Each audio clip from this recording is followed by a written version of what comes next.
de l'Éternel, ceux qu'il a délivrés de la main de l'ennemi, c'est qu'il a rassemblé de tous les pays de l'Orient, de l'Occident et du Nord et de la mer. Ils erraient dans le désert. Ils marchaient dans la solitude sans trouver une ville où ils puissent habiter. Ils souffraient de la faim et de la soif. Leur âme était languissante. Dans leur détresse, ils criaient à l'Éternel, il délivra de leurs angoisses. Il les conduisit au droit chemin pour qu'ils arrivassent dans une ville habitable qui loue l'Éternel pour sa bonté. Vous voyez, dans cette première catégorie, on ne dit pas qu'ils ont fait quelque chose. Ils erraient dans le désert. Ils étaient dans les ténèbres. Ils ne connaissaient pas Jésus-Christ. Ça, c'est la majorité de beaucoup de gens. Cet enseignement concerne aussi bien les croyants que les non-croyants, qui ne connaissent pas Dieu. Ils errent, ils sont là-dedans. Ils ne savent pas où ils vont. Alléluia. Quand l'Esprit m'a enseigné hier, il m'a donné Ésaïe 53, verset 6. Alléluia. Ésaïe 53, verset 6, rapidement, qui peut me le lire. Ésaïe 53, verset 6. Amen. Sinon, moi, je vais le lire rapidement. Alléluia. Nous étions tous errants comme des brebis, chacun suivait sa propre voie. L'Éternel a fait retomber sur l'iniquité de nous tous. Il a été maltraité au premier pour nous. Chacun suivait sa propre voie, comme des brebis qui n'avaient pas de berger. Alléluia. Cette première catégorie dans le psaume 107, c'est les gens qui sont dans les problèmes simplement parce qu'ils ne connaissent pas Dieu. Amen. Ils ne connaissent pas Dieu. Ou ils ont connu Dieu un peu, mais ils ont un peu négligé Dieu. Amen. Mais la Bible dit que même ceux-là, quand ils étaient dans les trous, ils ont crié à Dieu, Dieu les a restaurés. Nous, on veut parler du terme restaurer aujourd'hui. Alléluia. Amen. Ceux-là doivent la solution pour sortir, pour comprendre comment ils sont tombés dans les trous, c'est quoi? C'est simplement, c'est pas leur faute. C'est la faute de qui? La faute d'Adam.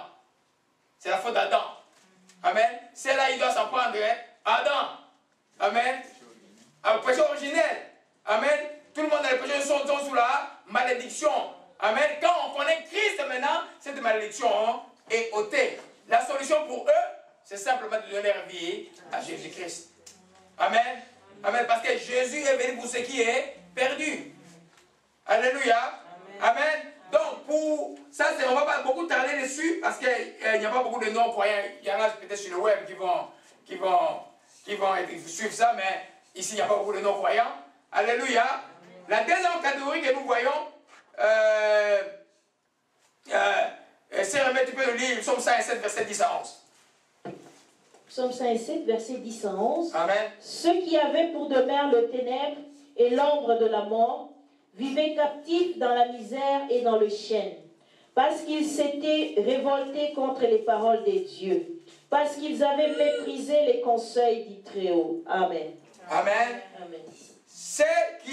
Parce que quoi, ils s'étaient révoltés contre les paroles de Dieu. On peut parler de révolte pour quelqu'un, c'est seulement pour quelqu'un qui a été dans un camp ou dans une alliance. Amen. Quelqu'un qui ne connaît pas Dieu, vous ne l'appelez pas révolté. Un révolté dans le peuple d'Israël, c'est des Israélites qui étaient comme les fils de Corée, ils se sont révoltés. Amen. Donc là on parle pour les chrétiens qui vivent dans la rébellion. La rébellion, que ce soit dans le couple, que ce soit à l'église, que ce soit avec ton boss au travail, la rébellion ne c'est pas la part de la chrétienté. Amen. Quand tu es rebelle, parce que dans Dieu tout est ordonné. On doit respecter les hiérarchies. Chez Satan, c'est le plus fort qui gagne. Amen. Alors, nous comprenons que quand tu te retrouves dans un trou, si tu accordes un péché de rébellion, que ce soit à l'église, que ce soit à la maison, ton identification, c'est la rébellion. Tu sais que, non, ton identification, c'est les conséquences de ce que la rébellion t'a causé dans la vie. Mais par où tu es entré dans les trous, c'est l'esprit de la rébellion. Tu dois savoir ça. Si tu ne règles pas le problème de la rébellion, tu cherches une restauration, Dieu peut te bénir un moment, mais tu vas toujours retrouver là. Ou bien la rébellion va quitter la maison pour bénir à l'église. Ou bien quitter l'église, va aller au travail. Parce qu'un esprit reste un esprit. Alléluia. Amen. Nous comprenons, mes bien-aimés. Amen. Parce qu'ils s'étaient révoltés et ils étaient où? Dans les ténèbres. Ils étaient dans l'ombre de la mort. Leur faute c'était quoi? Parce qu'ils s'étaient révoltés contre les paroles de Dieu. Amen. Des fois Dieu te parle ou bien Dieu te donne un message. Tu ne peux pas écouter. Tu laisses comme ça là. Ne méprisez pas la parole de Dieu. Ne méprisez pas le prophétie. La Bible dit examinez-les. Alléluia. Sinon, tu vas te retrouver dans les trous. Mais dans les trous, pour t'en sortir, pour que Dieu te restaure, tu dois pouvoir savoir que j'étais un rebelle. Des fois, ça demande seulement l'aide du Saint-Esprit. Des fois, ça demande une parole de connaissance, des fois. C'est pas même si tu es rebelle, être là où les gens prient, c'est toujours utile pour toi, parce que Dieu va te donner une parole qui va te réveiller, va te dire, ah, ça, je dois arrêter de faire ça. Amen. Parce que le même corps produit toujours les mêmes effets. Amen. Maintenant, quand un rebelle vient te restaurer, maintenant, il commence à s'aimer, quoi? La soumission. Amen. C'est moi que beaucoup de gens n'aiment pas aujourd'hui. Hein? La soumission en Dieu, et à cause de Jésus, le Pierre dit, c'est une gloire. Amen. Si vous êtes soumis à cause de Dieu, c'est une gloire qui est sur vous. Parce que même ceux qui vous soumettent, un jour, chercheront votre aide. Alléluia. Amen.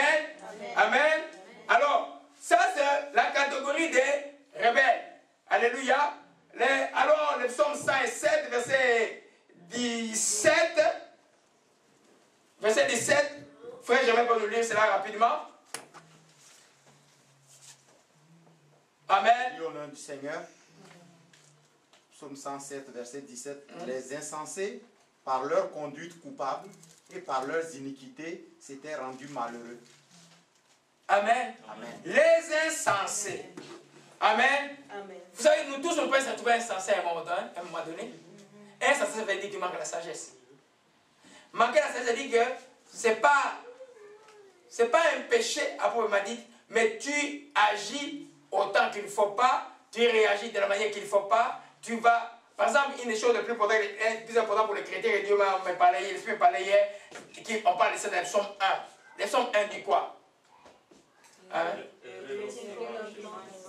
Le conseil des méchants, et puis on continue, mais il trouve son plaisir dans la loi de l'Éternel. Amen. Mais si toi tu t'assieds toujours avec les non-croyants, ta conséquence sera quoi? La Bible dit les mauvaises compagnies corrompent les bonnes mœurs. Amen. Ça, les jeunes gens connaissent ça. Tous les jeunes gens savent. Amen. Les mauvaises... Alors, les gens disent que c'est les jeunes gens. Mais cette parole ne concerne pas seulement les jeunes gens, elle concerne les vieillards jusqu'à 100 ans. Si tu es assis avec les sages, tu vas devenir sage. Tu es assis avec le non-sage, tu vas devenir aussi insensé. Alors, c'est lui qui prend la décision. Oh non, c'est mon collègue de service, et puis bon. Et bon, il est médecin comme moi, et puis bon. Il est non-croyant. Amen. À part l'hôpital, là, en dehors de l'hôpital, il va t'entraîner dans les ténèbres. Tu vas avoir un problème. Tu vas t'asseoir avec lui, tu vas te corrompre petit à petit. C'est ça qu'on appelle insensé. C'est pourquoi la Bible dit, dans les chemins que j'ai tracés, où nul insensé ne se perd. Dans d'autres termes, l'insensé, son péché, c'est seulement de manquer la sagesse d'écouter la voix de Dieu à un moment donné, pour une situation donnée. C'est pourquoi nous devons prier tout le temps pour que Dieu nous donne la sagesse, ça nous voulons entreprendre ou faire quelque chose. Amen. C'est l'exemple que j'ai prié pour nous montrer, par exemple, que les mauvaises compagnies corrompent les bonnes mœurs. Amen. Oh non, moi je n'ai pas d'amis, il faut que j'ai quand même une amie avec qui on va commencer à parler. Si ton ami ne te parle pas de la parole, il va t'entraîner dans le malheur. Alléluia.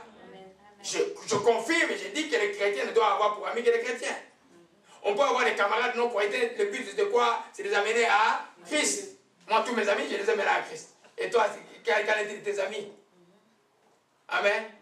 Parce que quand tu as un ami qui est non-croyant, dans les temps où nous sommes, et que toi tu es assis, tu ne lui dis rien, c'est dangereux ça. Parce que Jésus peut revenir d'un moment à l'autre ici. Tous les signes sont là.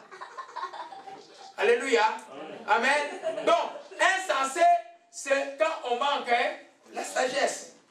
Amen. Tu vas te retrouver dans les trous. Maintenant, là, quand tu veux comprendre comment tu es, tu dis, ah, je n'étais pas sage. Je ne vais pas m'asseoir sur ces gens. Il y en a qui me disent, ah, parler. Ne t'assois pas avec les gens, je parle à quelqu'un. Amen. Mais tu vas encore t'asseoir avec les gens, et puis, paf, il te donne un coup au dos. Amen. Amen. Alors, quand il te donne un coup au dos, tu dis, ah, je ne devais pas être là. Amen. Alors là, quand pour t'en sortir, il va dire, ces gens-là, je les aime, mais moi et eux, là, je mets un hall. Quand ils ont des problèmes, comme enfants de Dieu, je vais les aider, mais m'asseoir avec eux, non, ça ne va pas marcher. Parce que Satan, si c'est que quelque chose te fait mal, il utilisera toujours la même chose pour te faire mal tous les temps. Alléluia. Amen. Donc, un autre exemple, les gens aujourd'hui sont ici dans la ville, tout le monde porte de croix, mais toute croix n'est pas de Jésus. Amen. Et puis quelqu'un va épouser la fille, il va t'épouser par exemple. Il n'est pas un chrétien né de nouveau. N'épousez pas quelqu'un qui n'est pas chrétien né de nouveau. Si tu es chrétienne ou chrétien né de nouveau, tu vas dans les problèmes. Alléluia. Parce qu'il n'y a pas de jonction entre la lumière et les ténèbres. Ce qui fait qu'à un moment donné, tu vas être dans le trou. Quelle décision tu vas prendre? Là, ça devient très compliqué. Si les non-croyants ne parlent pas, tu es bloqué là-dedans. Amen. Dans ces cas-là, si les non-croyants parlent, bye bye. Amen. Amen. Mais si ce n'est pas un non-croyant, si les non-croyants ne parlent pas, tu es bloqué là-dedans. Là, toi, tu pries pour que Dieu puisse les sauver. Je vous dis des fois c'est dur, mais par la grâce de Dieu, rien n'est impossible. Amen. Donc toi tu réalises que je suis ici à cause de cette erreur-là. Amen. Maintenant pour moi, comme le mariage, je ne peux pas faire deux fois. Pour mes enfants, je ne permettrai jamais ça.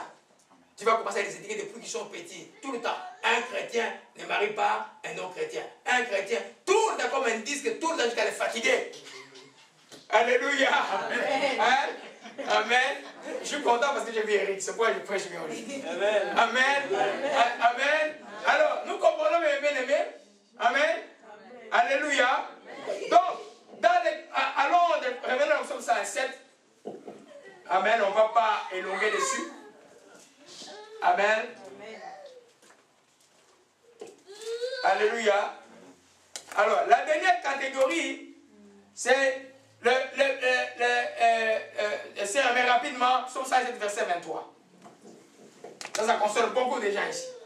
Verset 23. Oui. Ceux qui étaient descendus sur la mer dans des navires et qui travaillaient sur les grandes eaux, ceux-là virent les œuvres de l'Éternel et s'émerveillent au milieu de l'abîme. Il s'est dit et il fit souffler la tempête, qui souleva le flot de la mer. Ils montaient vers les cieux, ils descendaient dans l'abîme. Leur âme était éperdue en face du danger. Saisis de vertige, ils chancelaient comme un homme ivre, et toute leur habileté était anéantie. Dans leur détresse, ils crièrent à l'Éternel, et il le délivra de leurs angoisses. Il arrêta la tempête, ramena les calmes, et les ondes s'éturent. Ils se réjouirent de ce qu'elle s'était apaisée, et l'Éternel le conduisit au port désiré. Qu'il loue l'Éternel pour sa bonté et pour ses merveilles en faveur des fils de l'homme. Amen. Amen. Amen. Ceux-là, c'est les hommes businessmen. Vous qui aimez le travail plus que Dieu. Amen. Ceux qui ont gêné après quand ils ont eu le travail, Dieu devient secondaire. Amen. Je vous dis que Dieu ne sera jamais secondaire. Il va être un. Amen. Amen. Cet homme qui est devant moi ici, là, il travaille tous les jours et il veille presque 3 jours par semaine et il est tout le temps en prière. On peut travailler dur et il va entraîner en plus les enfants au secret, je ne sais pas comment il fait, et puis il se retrouve avec un charaf en cours de route. Amen. Amen. C'est pour nous dire simplement que il n'y a pas de justification. Dieu doit être le premier. Les hommes d'affaires, Dieu ne